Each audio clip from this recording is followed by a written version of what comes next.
Estos versos te debo desde hace rato.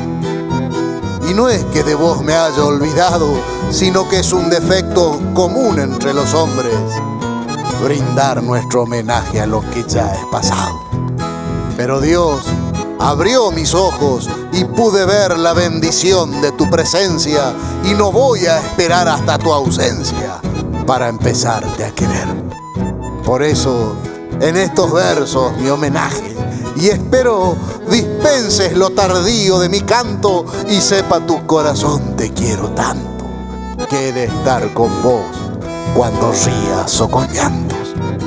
Porque el amor no distingue situaciones, lo avivan las emociones, sean buenas o sean malas, y podemos estar tranquilos que nuestras vidas están de situaciones colmadas.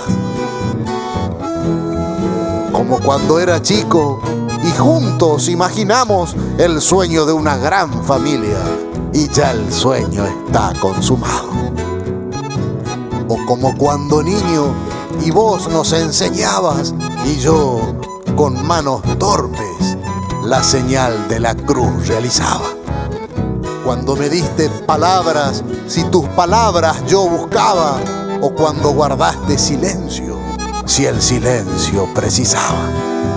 Mi compromiso, imitarte y elevar siempre mis plegarias a tu paz, para que en todos se reflejen tus principios, mamá.